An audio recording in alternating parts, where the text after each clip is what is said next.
right, hello. Today we have our first special guest to the pod.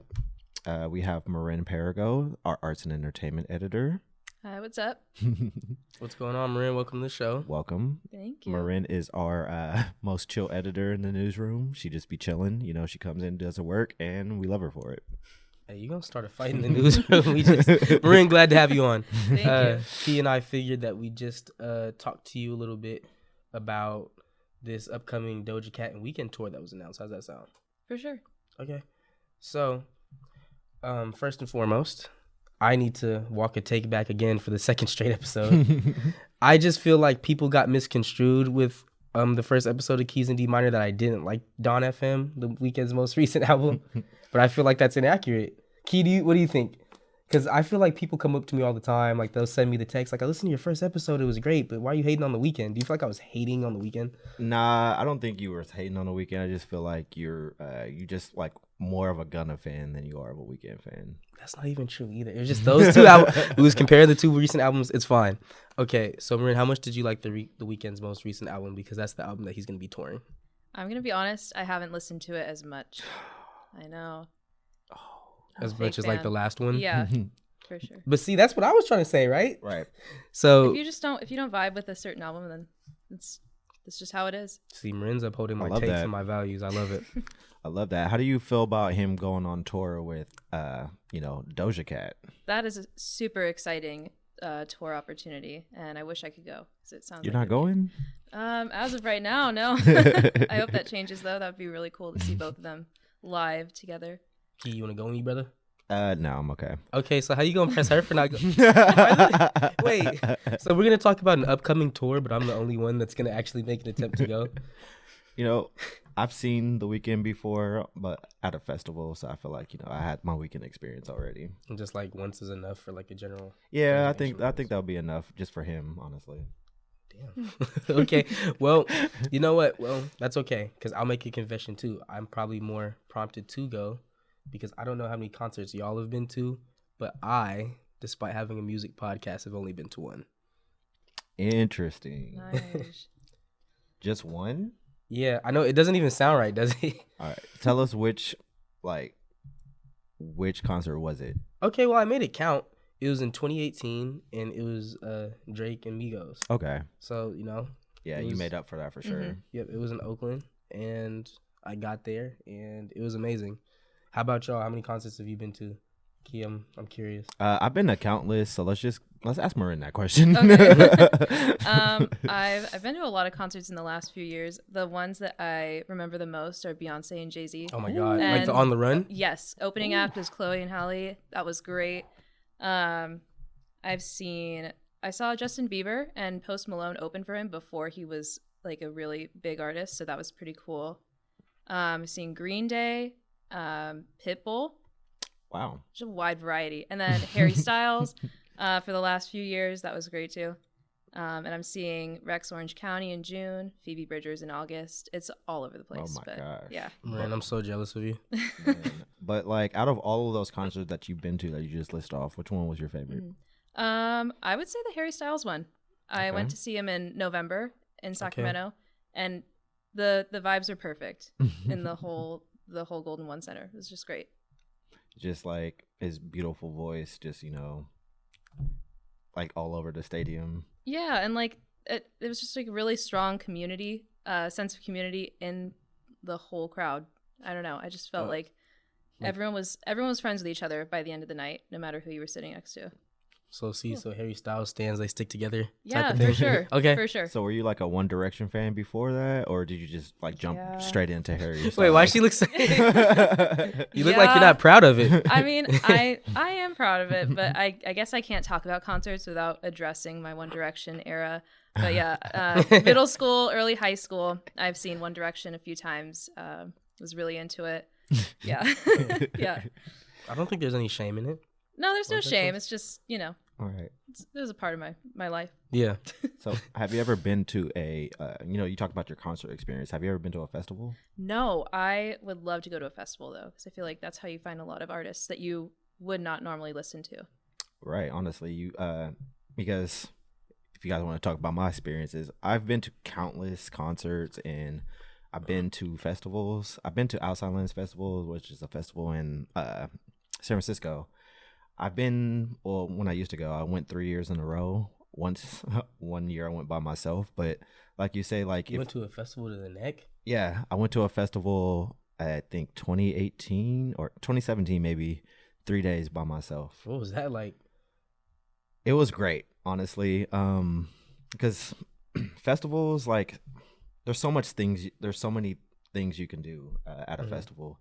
So when I went to San Francisco by myself, I try to do everything. Like, and everyone out there in San Francisco is really cool. Like, there's no drama or anything like that. So like, I met friends at like different sets, and after the set was over, we just stopped talking and just, I moved on to the next set, and it was really cool. But I've seen a lot of people at music festivals. If you guys want to hear them, I've seen Metallica, Janet Jackson, Lionel Richie, Sabrina Claudio, Daniel Caesar, Miguel, N.E.R.D., Kali Uchis, Schoolboy Q, Solange. I'm gonna stop you right there. Okay. Are we halfway through the list? No. Oh my god. But what I like about concerts instead of festival, like, compared to festivals, is that you actually get a chance to, like, listen to a lot of the artists' work. When you go to a festival, you hear like a little snippet or like maybe 4 or 5 songs of the artist, but you get more of an experience at a concert for sure. And I would love to exchange concert/festival war stories, but I just want to circle it all back to this Doja Cat and Weeknd tour specifically, because I just feel like from a musical standpoint, I mean, that's pretty huge. I mean, obviously because the Weeknd's definitely one of those artists that could headline his own shows, like he doesn't have to go on tour with Doja, but the fact that he is, I think like whoever is going, like that's a real treat for them, you know what I mean?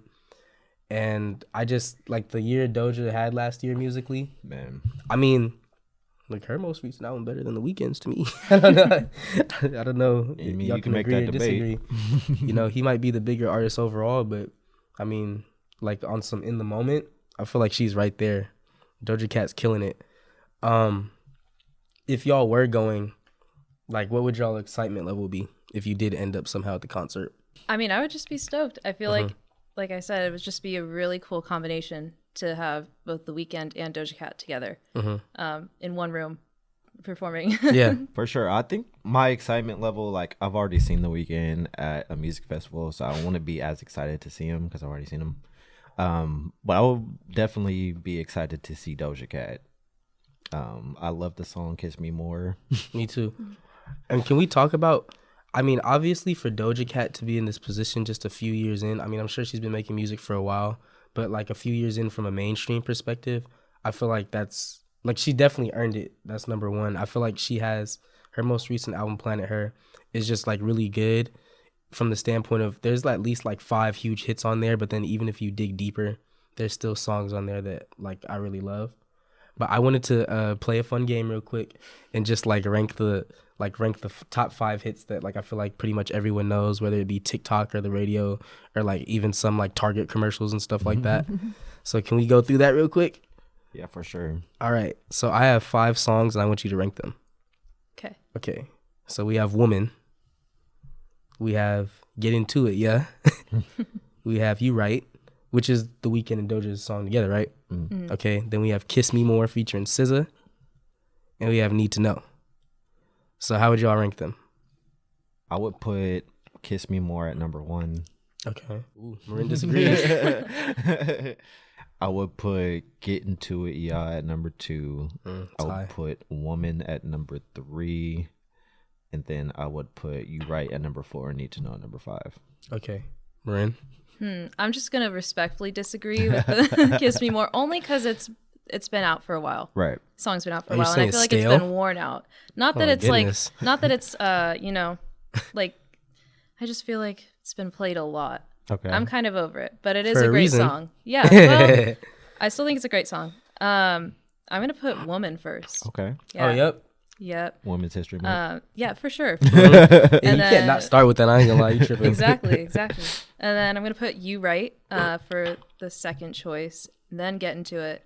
Then Need to Know. Okay. Kiss Me More is at the bottom. Oh my god, Dang, at the I know. bottom. Sorry. that's pain. That's pain. All right, Nige. Oh no, I'm just asking the questions. Oh no, No, you I gotta can't. participate too. All right, so y'all want to hear it? Yeah. So I would also put Woman number 1. It's just so catchy. But Kiss Me More, I love Kiss Me More. It was hard to bump it off, but Kiss Me More is like a solid 2 for me. I guess I'm going out of order here, but Get Into It, it's a good song. It's catchy. Like, I know a lot of people like it, but I'm going to slide that to like 5. It's not a bad song, but compared to these other songs, it feels real gimmicky, like compared to the other songs here. You Right with The Weeknd would be number 3, and I would put Need to Know at 4. And like I said, Get Into It at 5. But I understand if that makes people upset. You talking about I'm gonna start like a fight in the newsroom. I'm gonna start a bigger fight like outside the news. Like as soon as the pod drop, folks gonna be hating on me. That's okay. Everyone likes Key more anyway. His takes are a little safer. It's hard to choose for Doja. I feel like she doesn't miss. I feel Yeah, like she doesn't. Every song is a Man. good song. Honestly. Yeah. That's what I'm saying. Like Getting To It is not a bad song at all. Right. I'm just ranking it 5 here. Like You Would Kiss Me More, right? Yeah. There's nothing wrong with that song. I It's still just like it. something has to be 5th. Yeah. Okay. Exactly. But it doesn't have to be Kiss Me More. I'm kidding. All right, Key. Well, I definitely I cut you off. My bad, sir.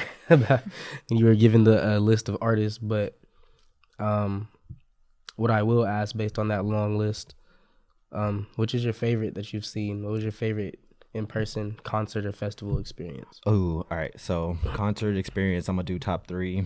Okay. So I would say my third favorite had to be the 2014 Forest Hills Drive tour with J. Cole. I can see that. Yeah, I almost cried, but it was For real? no, for real. Like it was great. Like if you ever been to a J. Cole concert, he does this one thing where he just like stops playing music and just talks to you, and it's just like the realest thing ever. It was really cool too. Some of his opening acts, he had Big Sean was there, and also YG was there, and that was like 2 days after he got shot and like left the hospital. Oh, you know what? I remember that. Yeah. I remember that. Yeah. So yeah, that was a great experience. Like we were all wondering if YG was going to be there, And he was. and he Putting showed on. up. I like that. My second favorite, which is controversial, is the Kanye concert back when he left in Golden One Center. Oh, the Sacramento Kanye concert. You were there? I was there. Like the Life of Pablo tour, right? Yeah, I was when he there. just left mid. Yeah. Is that the most monumental music moment in Sacramento history? Kanye concert, like I was watching videos leading up to the Sacramento one, like, you know, they looked really cool. They looked really dope. And then like once you start hitting like a 2-3 tour dates before Sacramento, he started ranting. And I'm just like, I don't know. I was like, I hope he rants in Sacramento. Wait, you wanted it to happen? I wanted him to rant. So when he started ranting, I'm like, yeah. The next thing you know, he's like, show's over and he dips. And I'm like, aw. Hey, you get what you asked for. Right. And then my number one favorite of all time concert experience was Anderson .Paak. Hands down. That's one of your favorite artists, right? One of my favorite artists, but like he's even a better performer. He played the drums, he like rapping, dancing, doing all that. I don't know how he had the energy to do all that and how he had the breath for all that, but he killed it. And I actually got to meet him after the concert as well. Oh, for sure. So Yeah. cool. It was dope. Those are my favorites. And favorite festival had to be that year I went by myself. I went to a cooking show. So if anybody doesn't know, there's an artist named Action Bronson, and he's a rapper. But before he was a rapper, he was a chef, and then he broke his foot. That's how he became a rapper. So he had a cooking show at Outside Lands called. Wait, before I go into that, but he had a cooking show at Outside Lands, but he also has a cooking show on Viceland called Fuck That's Delicious. So what they did is they had like this hog that they took out, and that was already cooked and smoked and everything, and they start chopping them up On stage? on the stage. Yeah. And he took a piece out, ate it, and then he starts throwing it out to the crowd. And I caught one. Oh. I caught one. There's a whole video of me just like, eating a little chunk out of the piece, and there's just this random guy behind me. Is like, my boy. I was like, I don't even know you. You still got the video? I still have the video, yeah. But that's probably my favorite experience. All right, Marin, what about you? Ooh, I think. Oh, it's so hard. I saw Beyonce and Jay-Z with my best friend, like when we were still in high school together. And I think that was one of the best concert experiences I've ever had, just because you have both of them there together. Can't be topped. And Beyonce is such a natural performer that every single thing that she did, we were just completely captivated. It was great. What was the set list for that show like? Like, because obviously they're two of those artists where they could have their own tour, so how did they kind of strike a balance there with each other's catalogs? From what I remember, well, it was mostly Beyonce. Okay. And she had just dropped Lemonade, I think, a few months before that. So she was playing a lot of songs from there, and she would kind of mix her songs and then go into Jay-Z's stuff. And they did Crazy in Love together. They did Drunk in Love. It was great. It was just a perfect combination of the two of them. How close were you? Not close at all, but like. And it was still the best. Yeah, it was still like the best thing ever. There's no bad seat. We could still see everything perfectly. On another note, like the set design was incredible. Super amazing visuals from what I can remember. My gosh, I'm like hating on you right now. Yeah, in like the nicest way possible. Right. Like so happy for you. Sounds amazing. Would have been great to go. All right, Marin, well, thank you for joining us today. Thanks for having me. Yeah, I feel like this is going to be your first appearance, but not your last appearance, you know what I mean? First of many. I hope so. I had a good time. Okay. Definitely come back. I know I might regret this, but I just don't care. I need to get it. I said that I'll be on my way about 1:45 for some fun. And you better All right. Today we have a special guest. We have on the pod Nataya Rule. Welcome. Yes, thank you. Thank you for having me, guys. Of course. Welcome to the show. Yes. Love your music. I appreciate it. All right. Before we start getting into all these questions and everything, I know Nige has an icebreaker. I always do. Yes. Okay. I'm excited. So my question for you is, if you were on a deserted island and could only listen to one album on that island, what would it be? Oh, gosh. Man, I just love so many albums out there. But the first one that always comes to mind is The Emancipation of Mimi by Mariah Carey. Okay. That's my favorite album ever. So. What is your favorite track off the album? She has this song. It's called I Wish You Knew. And it's not one of her well-known songs. Like, We Belong Together is like one of my favorite songs too. But as for like one of the deep tracks, that song just like kind of just, I wish I wrote that song. It's one of them songs where I'm like, she just knows exactly how I feel. And what we wanted to ask is, one of our first questions is, how long you been making music? I've been making music since, well, I would say I started writing songs since I was 9, almost 10. But yeah, I always tell people I got inspired by the movie Camp Rock for all my Disney, for all my Disney fans out there. It's funny because just, Demi Lovato played, the character Mitchie, and she wrote songs in her little book in that movie. And I was just so in love with music still at the time. I was just like, I want to do that. So then I just started writing songs. But I started, so I wrote songs without like music to it, just lyrics, I guess. And then when I was in high school, I started to put music to my lyrics. And so you've been writing lyrics since you were like 9 or 10, or? Yeah. So that's incredible. Yeah, thank you. What was you writing about? I know, right? I was just, I've always had like an old soul, so I was already like on this, I don't know, just kind of like talking about life, and I was went through a lot as a kid, like struggling and stuff, my parents and all that. So just writing about stuff like that, like this is life, and you're gonna make it, and you're gonna get through stuff, just kind of like positive stuff like that. And And then I didn't really know much about love at the time, but I kind of just copied from my favorite love songs and started to do stuff like that eventually.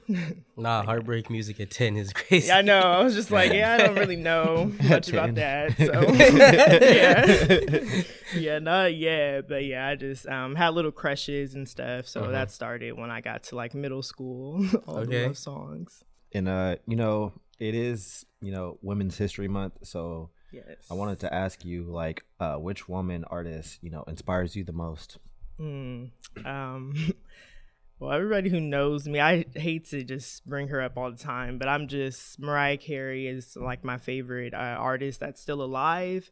My top 3 is Michael, Whitney, and Mariah. But so anyways, top 3. But right, so the best. But so yeah, Mariah Carey, she inspires me, just her story growing up. I read her book that she wrote, her memoir, and I don't know, I just feel like I can really relate to her, so I want to be an artist somewhat like her someday if I can be that big. But she's super inspiring. No, I mean, I think with your musical talents, I mean, because that's something I really wanted to talk about. Yeah. Is just how good your album is. True Love came out in 2020, right? Yes. Like I wanna have a very like deep, in-depth conversation about that album. Yes. What was the process of making it for you? Man, yeah, I would say that's really my baby, since it's my first project and all that. I went through a lot in 2018, so that was kind of the year I started writing all the songs that's on that album. And honestly, I didn't have much experience with relationships and guys until like my freshman year of college when I was 18. So in between those years, I got my first experiences with guys, and then I started just really being able to write real love songs. And then I was finding beats on YouTube, kind of like came to me and was new, so I just kind of did that. But anyways, I went through a lot of crazy experiences. All my songs are like true stories. That's kind of it's kind of where I get true love from. And I write kind of like it's a diary entry. It's really like writing is my therapy. So all these songs is just like a real experience with a guy or somebody. And I went through a lot, but it really came out so beautiful, I guess. So yeah, it did. I was like, all that heartbreak and pain and confusion that I went through, it came out in a really great way. Right. What I love about it is you said all that heartbreak, you turn your pain into something creative and positive, and it turned out really, really good. Like, yes, thank you. We talk about it, like we were just talking about it pre-production. Like, that is a really good album. You guys should definitely check that one out for sure. Thank you. Yes. And I think it makes perfect sense. You writing lyrics from the age of 10 and talking about how important the lyrical aspect of it was to you, because that's one of my favorite things about the album. Yes, thank you.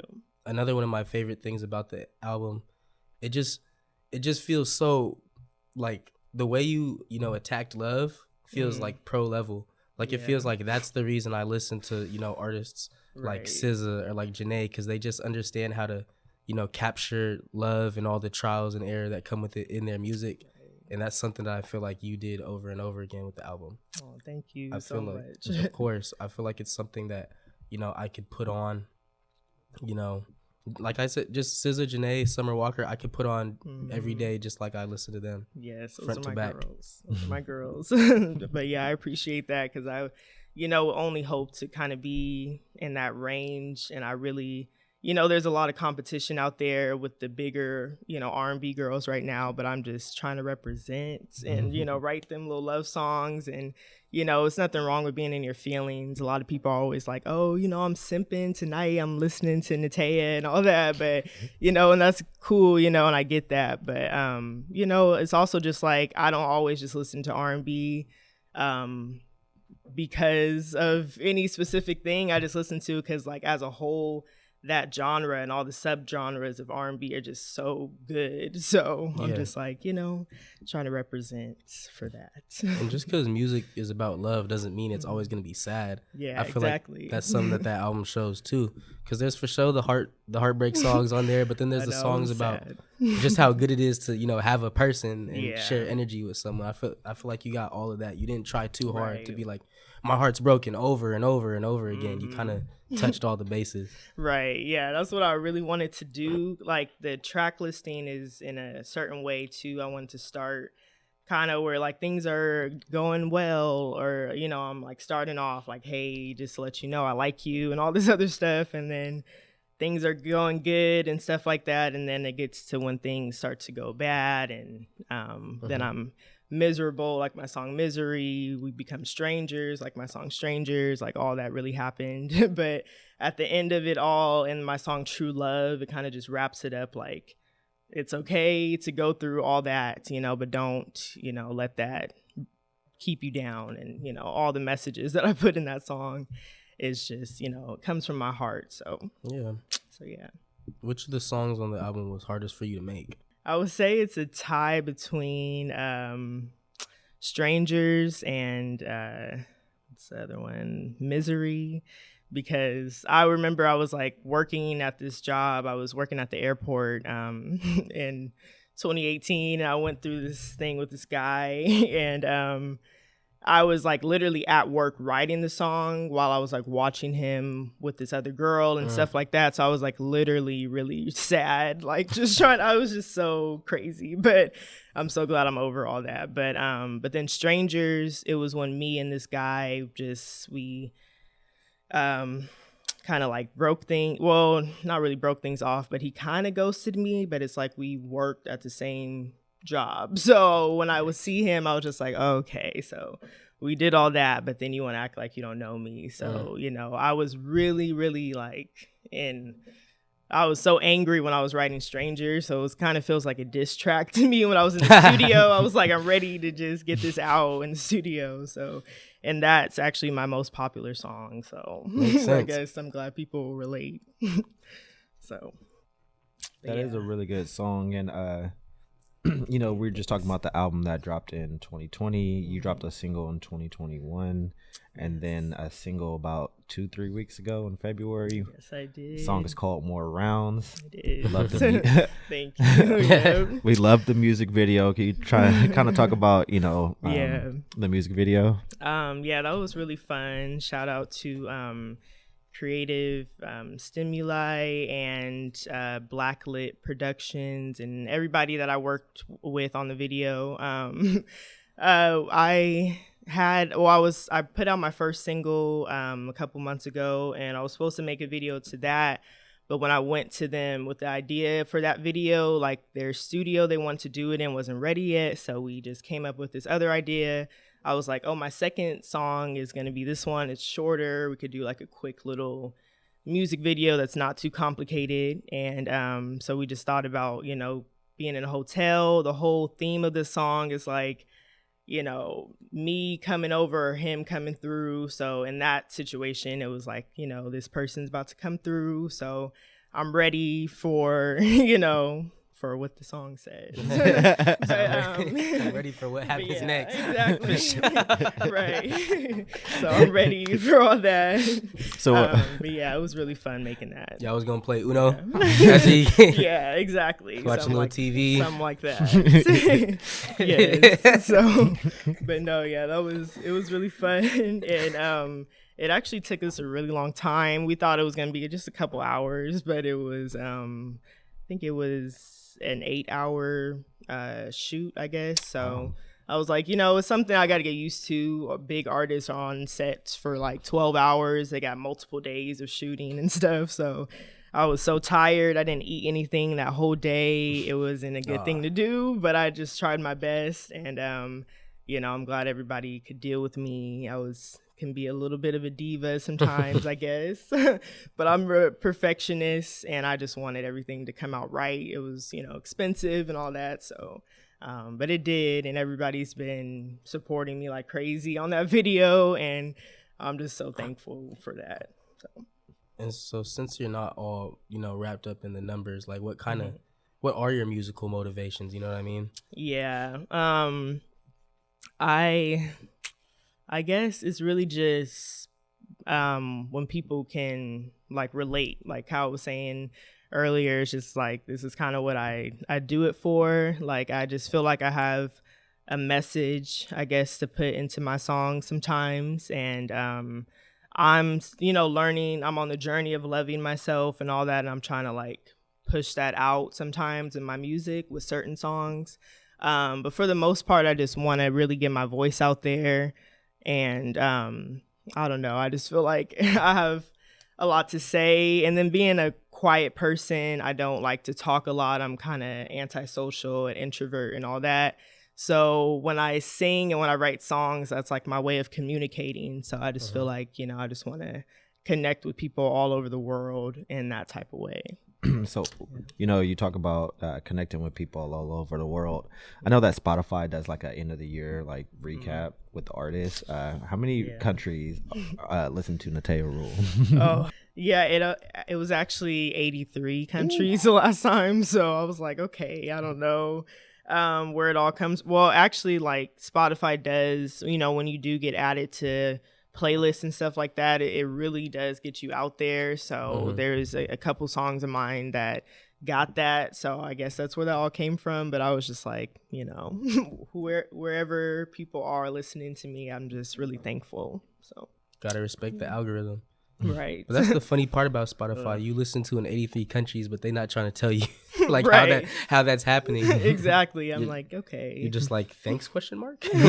Right. I'm like, I guess I'm doing some, but yeah, I'm just thankful to the Spotify people and all that and everybody listening to me. But yeah, I'm just, like I said, I'm not really all that, it's not about the numbers or all that, but when people are, the whole TikTok generation is coming, and just everything with social media is kind of based off of, how many views did I get or likes and all that. It can, just create a lot of pressure. But I try not to think about all that. I'm glad that Instagram kind of started it with, letting you hide your likes and view counts and stuff and just keep it personal, I guess, so you don't have to have all that pressure sometimes. But it is what it is.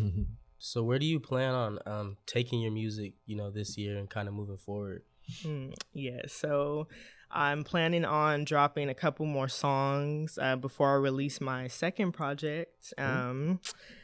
I do plan on calling it Lover Boy. I'm just going to put that out there. And I just wanted to say that because I'm not copying off of Drake, to be honest. Like I tweeted that a couple, like last year I wrote this song called Lover Boy, and that's one of my upcoming singles. And I didn't know about Drake's Certified Lover Boy album. And then my cousin was just like, oh, he been said what his album name was going to be. And then I was just like, well, I'm not all up in Drake's business like that. So I didn't know that he was going to name it Certified Lover Boy. That's not your problem, huh? Right.